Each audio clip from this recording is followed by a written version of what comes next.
As a chaplain, I spend a lot of my time in the liminal space. Liminal space is that crossing over space.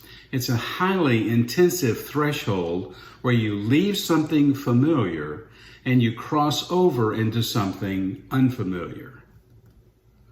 There's a great story in the Bible that's very instructive and provides significant insight for you and me when we face liminal moments in our lives.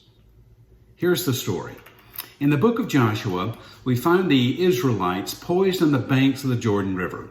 They're ready to leave the familiar, which has been 400 years of Egyptian bondage and 40 years of wandering in the wilderness, and move through the liminal space into the unknown of the promised land.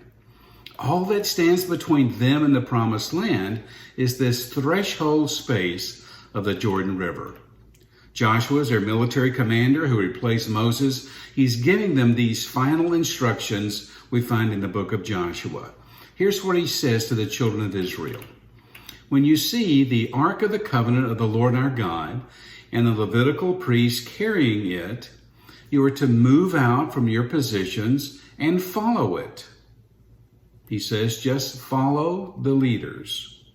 He continues, tell the priest who carry the Ark of the Covenant, when you reach the edge of the Jordan's waters, go and stand in the river. Wait, what? He says, go and stand in the river. Now he adds an interesting little detail that the children of Israel see, but we as the readers are not seeing yet. Here's what he says. Now the Jordan is at flood stage all during harvest. Wait, what? They're to go stand in the edge of this river at flood stage with these rushing currents that could be deadly? Yet as soon as the priests who carried the ark reached the Jordan and their feet touched the water's edge, the water from upstream stopped flowing. Wow, what a moment. Now he adds some additional little commentary that's fascinating. Here's how he concludes that scene. It piled up in a heap a great distance away at a town called Adam, so the people crossed over opposite Jericho. Now I want you to notice three things from this story that can help us as we face liminal spaces in our lives. Three hashtags, if you will, and I want you to remember them when you face a threshold moment. Number one, hashtag act bravely. If the Israelites' faith and obedience was based just on the obstacles they saw in front of them, then they would have quit. They could have let their fear of the unknown just paralyze them. Liminal moments require courage and risk.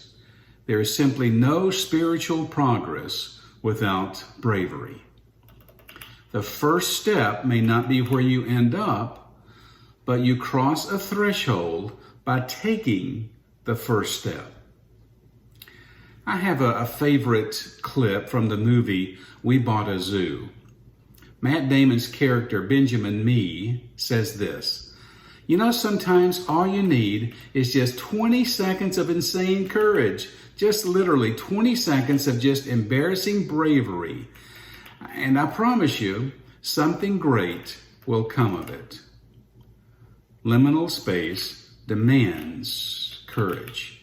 Hashtag act bravely. The second thing I see in this story is hashtag ankle deep. They got ankle deep before the water parted. They get ankle deep and then the miracle occurs. The good stuff occurs when we get ankle deep. In a liminal moment, we face a choice that will define us. It will be fear or faith. Fear holds us back. Faith gets ankle deep. The third observation to help us from this story is hashtag upstream. The water stopped flowing upstream at a town called Adam, which was about 19 miles from the point they were standing.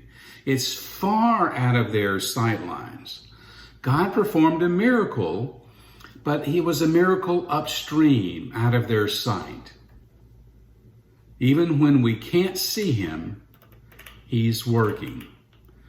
Where is God when he seems silent and you're facing the terror of moving from the known to the unknown?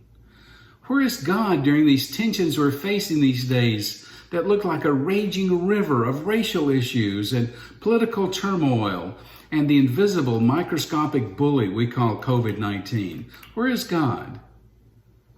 The Israelites, looking at what appeared to be this impassable, raging river, they could have concluded God's absent.